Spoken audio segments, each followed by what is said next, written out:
Hello students, welcome to missile classes. जैसे कि आप सभी ने बहुत ही बेहतरीन तरीके से कमेंट किए कि सर जिस तरह से सेट 1 बताए हैं ब्लूप्रिंट के एग्जाम के रिगार्डिंग, किस तरह से हम लोगों का 30 सितंबर को क्वेश्चन आने वाले हैं, इसके रिगार्डिंग आपने हमारे hello students, welcome to missile classes. और मैं आज आप लोगों के सामने लेकर आया हूं आपके कमेंट के डिमांड के मुताबिक सेट नंबर 2। आप लोगों ने बहुत सारे स्टूडेंट ने से क्वेश्चन किए हैं, सर जिस तरह से हम लोगों को सेट 1 प्रोवाइड किए हैं इसी तरह से हम लोगों को सेट 2 भी प्रोवाइड करें। तो मैंने आपको बताया था कि आप लोगों का कमेंट को देख के ही ट्यूशन में आप लोगों के सामने प्रस्तुत होता हूं। शायद आज मैं उसी को देखकर आज सेट 2 जो आपके सामने लेकर आया हूं ये मोस्ट इंपॉर्टेंट है 30 सितंबर के एग्जाम के रिगार्डिंग। और इसी तरह से आपके पेपर में भी फाइनल एग्जाम में क्वेश्चन एक एक क्वेश्चन यहां से छपने वाले हैं। तो बिल्कुल वीडियो को अंत तक देखिए। चैनल पर नया है तो चैनल को सब्सक्राइब करके बेल आइकन को प्रेस करें। साथ ही साथ जब आप लोगों के लिए हमारी टीम इतने मेहनत कर रहे हैं तो आप लोगों का सिर्फ एक ही काम बनता है कि अपने अपने दोस्तों को, अपने फ्रेंड को, अपने रिलेशनशिप को जरूर से जरूर इस वीडियो को शेयर करें। तो आगाज करते हैं आज के क्लास को। इसी तरह से और सेट 3 प्रोवाइड करना चाहते हैं सर, हम लोग इसी तरह से सेट 3 भी प्रोवाइड करें। तो सेट 3 के लिए एडिशन आप लोगों को मैं वेट करता हूं आप लोगों को कमेंट का कि अगर आप लोग कमेंट किए कि सर सेट 3 हम लोगों को प्रोवाइड करें तो मैं सेट 3 भी आप लोगों के सामने लेकर हाजिर जरूर आऊंगा, ठीक है। और मैं एक बात भी बता दूं, जहां पे आप लोगों का जो ब्लूप्रिंट का एग्जाम हो रहा है, ब्लूप्रिंट का आप लोगों का एग्जाम हो रहा है ना, आप लोग इसके क्वेश्चन को हल्के पे ना लें। ये सरकार ने आप लोगों का अभ्यास करा रहे हैं। जैसे हम लोग बोलते हैं ना क्वार्टर फाइनल, सेमीफाइनल, फाइनल, इस तरह से हम लोग क्रिकेट मैच हो या हम लोग फुटबॉल मैच हो या कोई भी मैच हो वहां पे हम लोग देखते हैं। तो सरकार नहीं यानी जैकपॉट आप लोगों को इसी तरह से आप लोगों का भी करवा रहा है। याद रखिएगा सेमीफाइनल। अब सेमीफाइनल में अगर आप लोग अच्छी तरह से प्रदर्शन कर पाते हैं तभी तो फाइनल एग्जाम बैठेंगे ना। तो फाइनल एग्जाम बैठने से पहले आप लोगों को सेमीफाइनल का खेल खेलना होगा। उसके लिए सरकार ने एक योजना बनाई है जिसका नाम था क्या, ब्लूप्रिंट। तो ब्लूप्रिंट का एग्जाम जो भी स्टूडेंट नहीं दे रहे वो मत सोचे कि ये क्वेश्चन हमारे पेपर से नहीं आएंगे या हमारे सिलेबस में तो, हमारे स्कूल में तो, हमारे कॉलेज में तो ब्लूप्रिंट का एग्जाम हो ही नहीं रहा तो हमको नहीं देना चाहिए। बिल्कुल ऐसा ना सोचे मेरे प्यारे। जो भी क्वेश्चन आप लोगों को ब्लूप्रिंट का एग्जाम मिल रहा है, जो आप दे रहे हैं या नहीं, उन सब क्वेश्चन को कलेक्ट करें। मैं चैलेंज करता हूं अगर ब्लूप्रिंट के एग्जाम को सही तरीके से अटेंड करते हैं तो फाइनल एग्जाम जब आपका हो गई ना, इसी पेपर में आप लोगों को इसी तरह से आपके पेपर में एक एक क्वेश्चन आपसे पूछी जाएंगी। तो आप लोग तैयार है सर हम लोगों को ब्लूप्रिंट का क्वेश्चन इसी तरह से हर दिन प्रोवाइड करें? तो एक बार दबा करके कमेंट सेक्शन में कमेंट करना ना भूलिए मेरे प्यारे। पहला जो क्वेश्चन आपसे कहा गया है कि शेख मोइनुद्दीन चिश्ती का दरगाह स्थित है। जो शेख मोइनुद्दीन चिश्ती है इसकी दरगाह कहाँ स्थित है ये आपसे पूछे गए हैं। याद रखिएगा जो पहला क्वेश्चन है इसका बिल्कुल राइट आंसर हो जाएगा मेरे प्यारे। याद रखिए क्या हो जाएगी, ऑप्शन नंबर डी इसका राइट आंसर हो जाएगा। Option number D is the correct answer हो जाएगी। क्वेश्चन नंबर आते हैं क्वेश्चन नंबर 2 मेरे प्यारे। क्वेश्चन नंबर जो 2 है ना वो बहुत ही इंपॉर्टेंट है। जिस तरह से मैंने आप लोगों को सेट 1 प्रोवाइड किया हूं ना इंपॉर्टेंट क्वेश्चन, उससे कई ज्यादा गुना इंपॉर्टेंट है सेट 2 और इससे कई ज्यादा इंपॉर्टेंट क्वेश्चन है सेट 3। अगर आप लोग चाहते हैं सेट 3 में प्रोवाइड करें तो दबा करके आप लोग को कमेंट सेक्शन में कमेंट करना ना भूले। उत्तर भारत में भक्ति आंदोलन का आरंभ किस संत ने किया था? तो भक्ति आंदोलन का जो आरंभ जो किए थे वो किस शासक ने किए थे? तो बताएंगे सर आपके सामने ऑप्शन है कबीर, नानक, रामानंद या चैतन्य महाप्रभु। तो इसका बिल्कुल सही उत्तर हो जाएगा मेरे प्यारे, ऑप्शन नंबर सी इसका राइट आंसर हो जाएगा। मां तेरे पसीने की हर एक बूंद को मैं मोती से चमकाऊंगा, तो सपने बड़े देखना मैं पूरा करके दिखलाऊंगा। हम सब भी के मम्मी पापा हम सब से यही उम्मीद लगाए कि मेरा बेटा मेरा बेटी इस बार अच्छा प्रदर्शन करे। यही चाहते हैं ना आप लोग कि अच्छा सा मार्क्स लाए, मेरे मम्मी पापा के, मेरा गांव पे नाम रोशन लग जाए। पढ़ाई पे समय बहुत कम है। गुरु नानक का संबंध किस धर्म से है? जो गुरु नानक है इनका संबंध जो है किस धर्म से रिलेटेड है ये आपसे पूछे गए हैं। तो मैं बता दूं, याद रखिएगा ऑप्शन नंबर सी इसका राइट आंसर हो जाएगा। ऑप्शन नंबर ए सिख धर्म से जो है वो गुरु नानक जो है वो संबंध रखते थे सिख धर्म से। इन ऑप्शन नंबर आपका बिल्कुल राइट आंसर हो जाएगा, A is the correct answer. Move करते हैं अगला क्वेश्चन पे। अगला क्वेश्चन बताने से पहले मैं बता दूं स्टूडेंट कि अगर आप लोग बेहतरीन तरीके से आर्ट्स की तैयारी करना चाहते हैं, सर मुझे आर्ट्स में बेहतरीन तरीके से तैयारी करना है, तो कुछ नहीं करना है, प्ले स्टोर में जाना है और सर्च करना है मिसाइल क्लासेस। क्या सर्च करना है? Missile classes. अपने मोबाइल नंबर से लॉगिन करके अपने ऐप को डाउनलोड कर लेना है। और कैसे डाउनलोड करना है, दिक्कतें होगी तो नीचे जो डिस्क्रिप्शन है वहां पे कैसे डाउनलोड किया जाएगा वहां पे आप लोगों को ऑलरेडी लिंक दिया हुआ है। और आर्ट्स का बेहतरीन तरीके से फाउंडेशन यानी 0 लेवल से लेकर हीरो लेवल तक अगर अच्छी तरह से तैयारी करना चाहते हैं मेरे प्यारे, तो याद रखिए इस कोर्स को जरूर ज्वाइन करिएगा। ये जो कोर्स है ना, ये कोर्स प्रॉमिस कर रहा हूं, आप यूट्यूब के प्लेटफॉर्म पे कहीं भी जाके देखिए, झारखंड के मैं बात कर रहा हूं, इतना कम फी में आपको कोई प्रोवाइड नहीं करेगा। 399 रुपीज में आपको मिलेगा VOD classes, best content, doubt classes, PDBF provide best content, 5 years previous question, इतना सारा क्वेश्चन आप लोगों को जो है ना बेहतरीन तरीके से आप लोगों को बताया जाएगा इस बैच में। जो हमारे यहाँ पे 7 डेज क्लासेस होती है, 7 दिन क्लासेस होती है। आप जैसे बैच को आप बाय करेंगे तो उसमें आपको एक रूटीन मिलेगी, उस रूटीन में आप लोगों का संडे को क्या है, मंडे को क्या है, वेडनेसडे को कौन सा सब्जेक्ट पढ़ाया जाता है, सब कुछ वहां पे आप लोगों को मिलेगी। आपका बात करते हैं सर पढ़ाई का, तो पढ़ाई में ना सबसे पहले आप लोगों को बताया जाएगा, याद रखिएगा, सबसे पहले आप लोगों को बताया जाएगा क्या, तो बोलेंगे सर थ्योरी लेक्चर। क्या बताया जाएगा? Theory lecture. फिर आप लोगों को बताया जाएगा ऑब्जेक्टिव क्वेश्चन। ऑब्जेक्टिव क्वेश्चन का मतलब होता है एमसीक्यू। फिर आप लोगों को बताया जाएगा, याद रखिएगा, सब्जेक्टिव क्वेश्चन। क्या बताया जाएगा? सब्जेक्टिव क्वेश्चन बताया जाएगा। और ये सब्जेक्टिव जो क्वेश्चन होंगे मेरे प्यारे, याद रखिएगा 3 तरह का हो गया आपके एग्जाम में, very short question, long question. इतना सारा कंटेंट आप लोगों को प्रोवाइड किया जाएगा ओनली फॉर 399 रुपीज में। और ये एमसीक्यू होगी ना 2010 से लेकर 2023 तक जो भी चेकबोर्ड ने आज तक पूछा है, सभी का सभी ऑब्जेक्टिव क्वेश्चन को चैप्टर बाय चैप्टर बताया जाएगा। इतना सारा कंटेंट अगर आप लोग कर लेते हैं तो मैं चैलेंज करता हूं स्टूडेंट कि इस बार 80-90% से आपको कोई नहीं रोक सकता है। लेकिन हाँ, सिर्फ मेरे बोलने से नहीं होगा, आप लोगों को मेहनत करना होगा।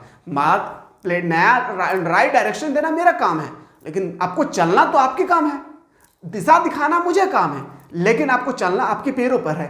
तो इतना सारा कंटेंट अगर आप लोग बेहतरीन तरीके से कर लेते हैं, या तो हमारे प्लेटफॉर्म से जो पढ़ रहे हैं इस क्वेश्चन बैच को, जो ऑलरेडी एनरोल कर चुके हैं, अगर बेहतरीन तरीके से अगर मेरे प्यारे आप लोग क्लास को देखते हैं एवरीडे, तो मैं चैलेंज करता हूँ 80-90% से आपको रोक नहीं सकता, क्योंकि ये कंटेंट हम लोग को बनाने में 4 साल का समय लग गया है, तब जाकर ये कंटेंट हम लोग तैयार कर पाए हैं। चलिए, और दिक्कतें हो गई तो नीचे जो नंबर दिए गए, इस नंबर के माध्यम से आप लोग हमारे टीम के साथ कनेक्टेड हो सकते हैं।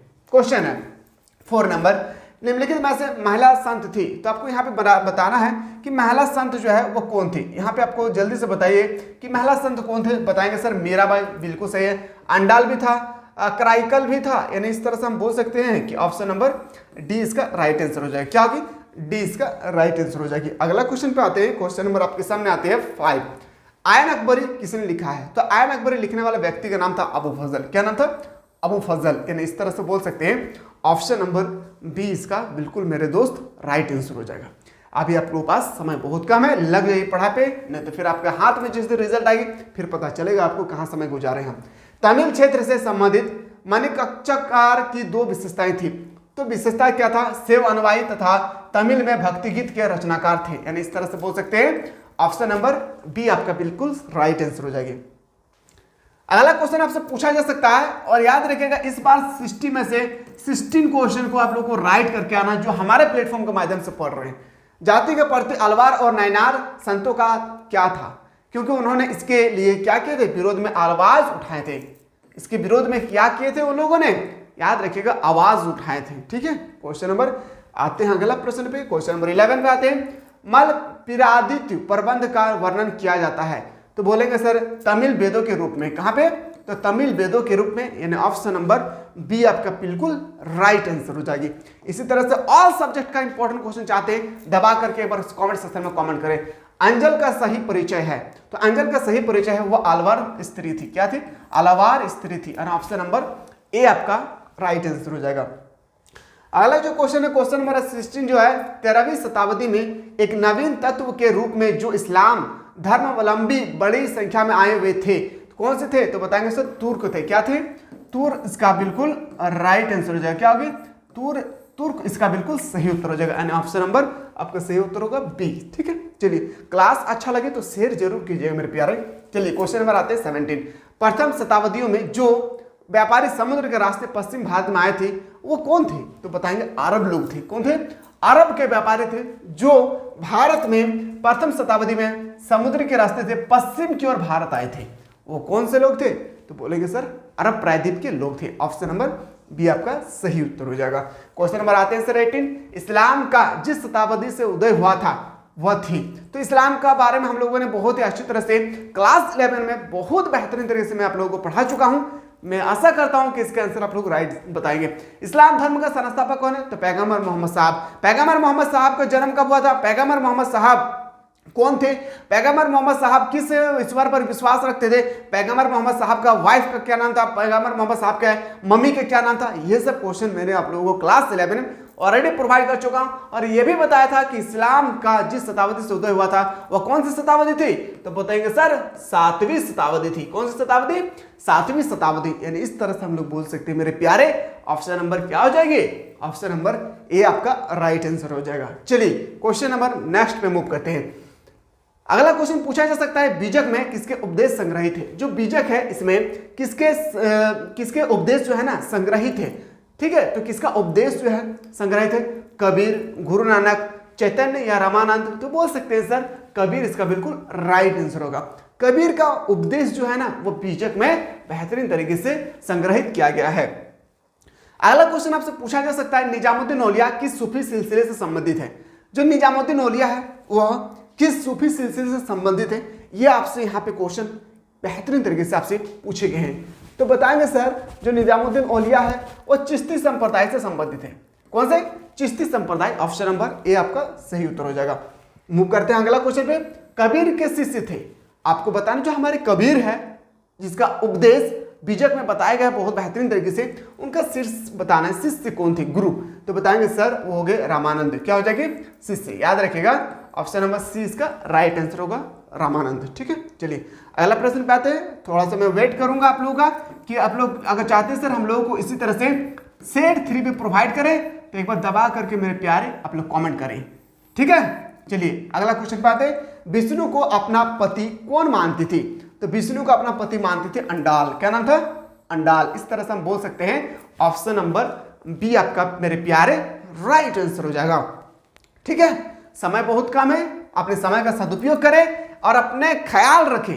अरे किसी के लिए मत पढ़ो मेरे भाई, अपने मम्मी पापा के लिए तो पढ़ो कम से कम।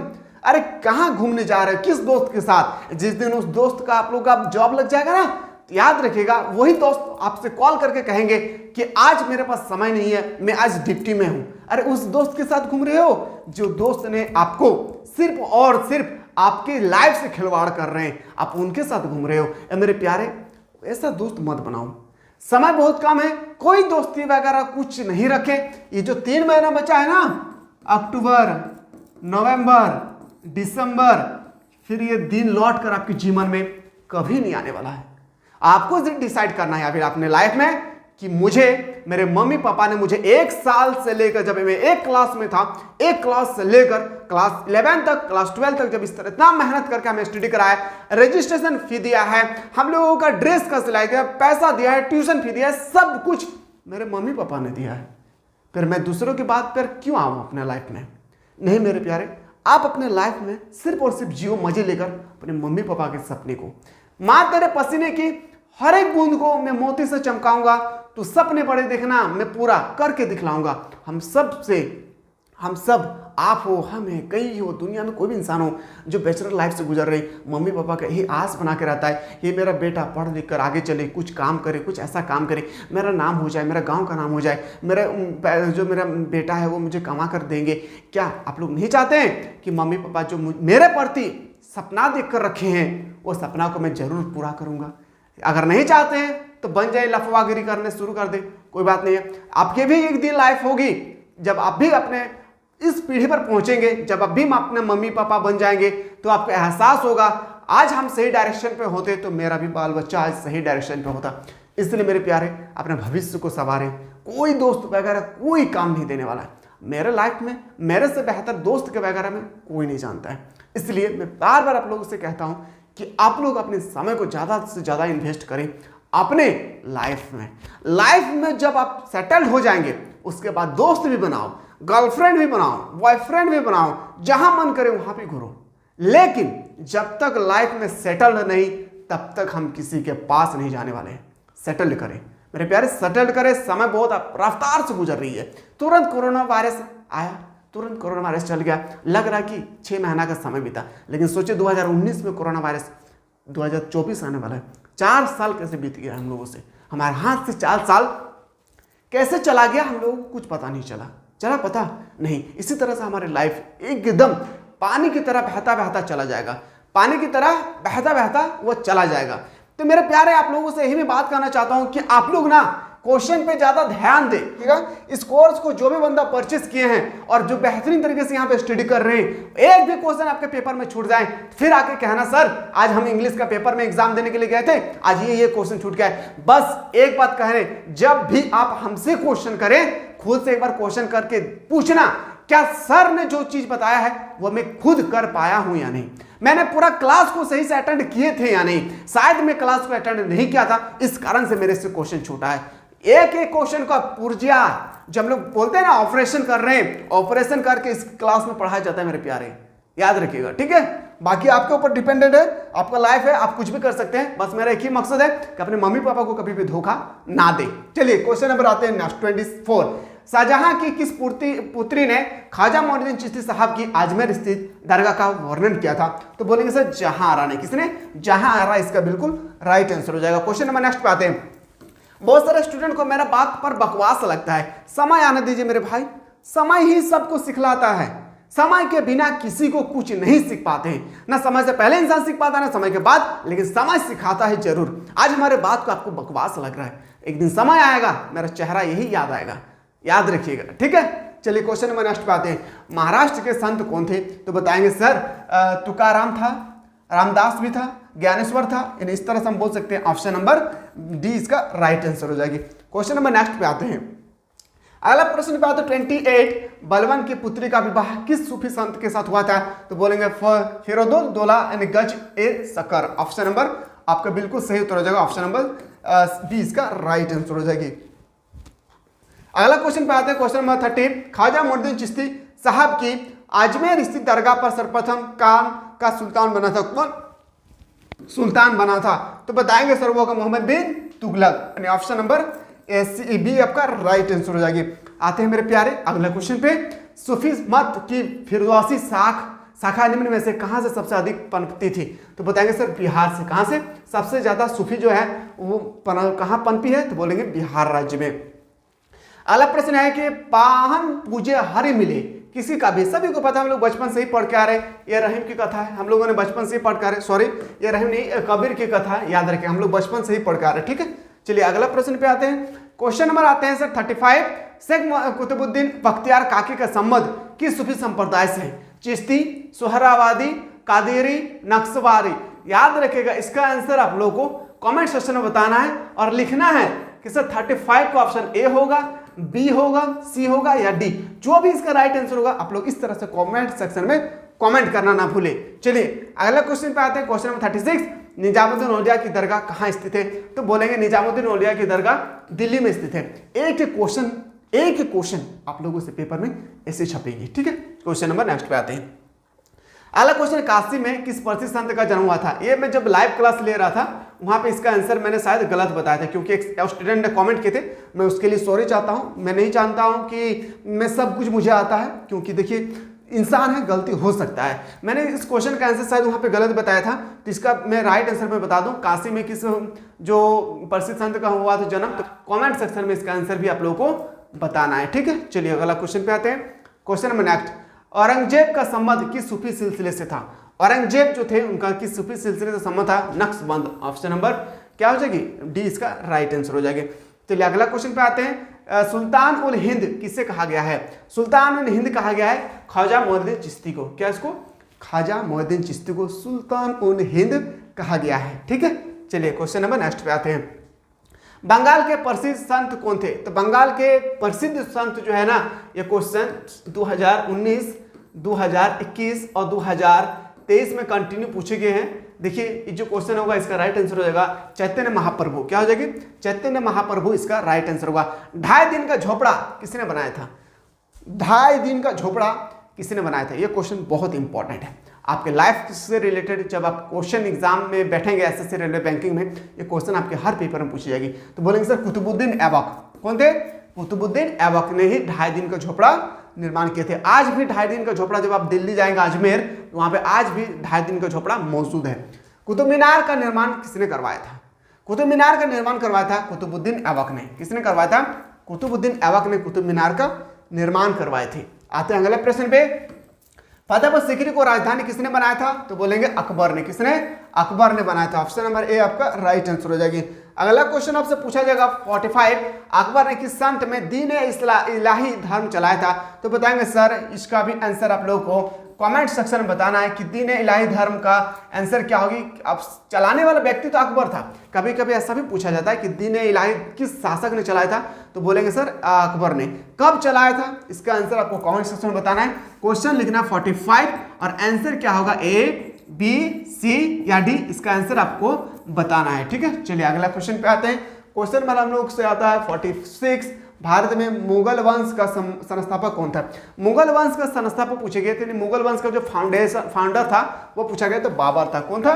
तो बाबर बोलेंगे। ऑप्शन नंबर क्या हो जाएगा, ए आपका राइट आंसर हो जाएगा। ठीक है, अगला प्रश्न पे आते हैं 47, तलवंडी यानी तलवंडी किसका जन्म स्थान है? तो मैंने बताया था गुरु नानक का। क्या बोलेंगे सर?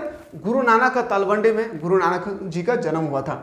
अगला प्रश्न पे आते हैं क्वेश्चन 48, तलवंडी किसका जन्म स्थान है? तो तलवंडी बोलेंगे, अभी जस्ट मैंने बताया था। ऑप्शन नंबर क्या हो जाएगा, ऑप्शन नंबर बी आपका राइट आंसर हो जाएगा। क्या? नानक जी। क्या बोलेंगे? नानक जी। ऑप्शन नंबर गुरु नानक इसका बिल्कुल सही उत्तर हो जाएगा।